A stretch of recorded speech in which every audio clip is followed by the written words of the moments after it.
এই ড্রেনটার জন্য মনে হয় 2 লাখ টাকাও নিয়েছে, তাই না? টাকা নিয়েছে সে কে লোকটা?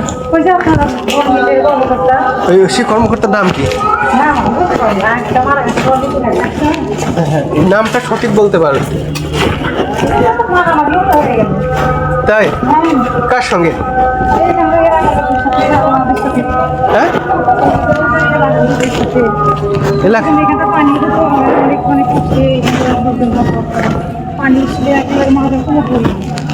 আচ্ছা আচ্ছা। বলছে যে আমাদের এখানকার জনসাধারণের এগুলো মনে হয় টাকার বিনিময়ে তার সাথে কথা হয়েছে। টাকা দিয়েছে অলরেডি আমাদের বাড়িওয়ালা 3,000 5,000 করে সব। কতজন বাড়ি হবে? এই ওখান থেকে আপনার শেষ মাথা পর্যন্ত। আচ্ছা আচ্ছা, তাতে কতজন বাড়ি মানে আনুমানিক? তো 1-150 হবে, প্লাস হতে পারে। হ্যাঁ, ঘরে ধরলাম আমি 150। হ্যাঁ 150। তো 150 পরিবারে একটু আমি জানি 150 পরিবারের কাছ থেকেই 3,000 4,000 এরকম 5,000 টাকা করেও নিয়েছে।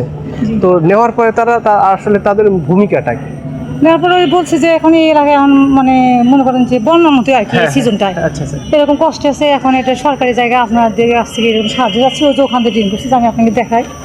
এই যে একটু সামনে গেলে দেখতে পাবেন, এই যে নিচেটাই। আচ্ছা, পরে বলছে যে এখান থেকে পানিটা গড়াবো। পরে ওদের সাথে মনে হয় কোনো ড্রিল হয়েছে, হওয়ার পরে ওখান থেকে ভিকু নিয়ে এসে ওরা ওখান থেকে ড্রেন করছে। ওরা নিজেরাই করে দিয়েছে? না, ওই এলাকাবাসী আসছে। হ্যাঁ, আচ্ছা, এলাকাবাসী নিয়ে আসছে। হ্যাঁ, নিয়ে আসছে। ও টাকা দিয়ে ওনাকে নাকি টাকা দিছে। আচ্ছা, পরে এই বন কর্মকর্তা পরে যে 2-3 দিন আগে মনে হয় ড্রেনটা বন্ধ করে দিতে নিচ্ছে, মানে দিচ্ছে বলে। তখন এলাকার লোকজন আসছে এই নিয়ে বলে মারামারি। আমি বাইরে ছিলাম তো। আচ্ছা, বন বিভাগের লোক তো 2 লাখ টাকা নিয়েছে বা 3 লাখ টাকা। হ্যাঁ, দিছে, টাকা দিছে। এখানকার এলাকার লোক। এই টাকাটা আসলে কি উদ্দেশ্য নিয়েছিলেন সেটা আমি তো বলতে পারবো না। এখন যারা যারা কথা হয়েছে, যাদের সাথে ড্রিল হয়েছে, তারা বলতে পারবে। আমরা এখানে ভাড়া থেকে অনেকদিন ধরে থাকি তো এখানে।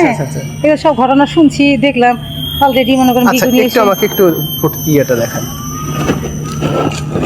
এখন মনে করেন যে খালাক নিধা করে বলে এখানকার প্রতাপশালী ওই যে মেম্বার আর কি, আমাদের সরকারে থাকে। উনি চেয়ারম্যান ছিল উজয় বাড়িটা, উজয় বাড়িটা। উনি হলো এখানকার মনে করেন সবাই তো এখানকার প্রতাপশালী। তো উনি অনেক বেশি, অনেক পুরাতন একটা লোক, ধনী লোক। উনি ওনার নেতৃত্বে এই কাজগুলো এটা হচ্ছে। সব বাড়ি এলাকায় ইয়া করে দেখছে যে এখানে শুধু তো আমি বাড়ি এলা না, ওনারা অনেকগুলো মানে 100 300 400 500 টাকা ফ্যামিলি হয়তো ভাড়া দিচ্ছে এরকম। আচ্ছা, 500 ভাড়া। হ্যাঁ, আবার এই যেখানে আছে এখানে আছে অনেকই আছে। আচ্ছা আচ্ছা, সবাই মিলে বসে বলছে যে আপাতত বলি যে তো এই যে ফরেস্ট অফিসারের সাথে কথা বলে ওনারা এই যে ভিকু নিয়ে এসে মনে করে পানি জমা ছিল অনেক, এই পর্যন্ত পানি আসছিল এই পর্যন্ত। হ্যাঁ, পরে ভিকু নিয়ে আসে এখান থেকে ড্রেন করে দিচ্ছে। পরে কর্মকর্তা নাকি 4 দিনকে বন্ধ করে দিতে নিচ্ছে। আচ্ছা আচ্ছা, পরে এই নিয়ে এলাকাবাসীর মধ্যে ওই যে যে বিষয়টা আসলে কি, তারা আমি যতটুকু তথ্য জানতে পারলাম সেটা হচ্ছে যে আপনার কারোর কাছ থেকে 4,000 টাকা, একজন বলছে 4,000 টাকা, একজন বলে 3,000 টাকা। হ্যাঁ, তো বাড়ি প্রতি নিছে। হ্যাঁ, বাড়িপুর। তো টোটালি কত বাড়ি থেকে আসলে টাকা? 80 বাড়ি। 80 বাড়ি থেকে। এই টাকাটা কে নেয়? ওই ফরেস্টার নেই। ফরেস্টার? তো ফরেস্টারের নাম কি? সেই ফটিকের মোবাইল নাম্বার আছে? কেমন আছেন? আলহামদুলিল্লাহ। আমি সাংবাদিক। জি। একটু কথা বলা আছে। ও হ্যাঁ, কোথা থেকে আসছেন?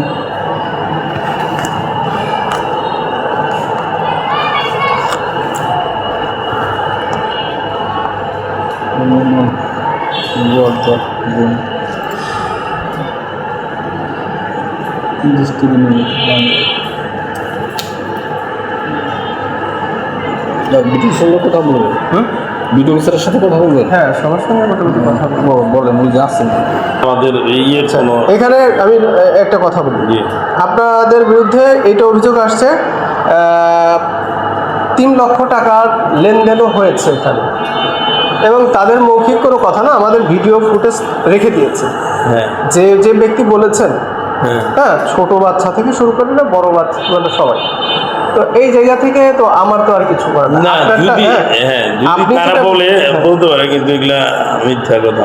আমার এই নাই, জানা নাই এগুলা।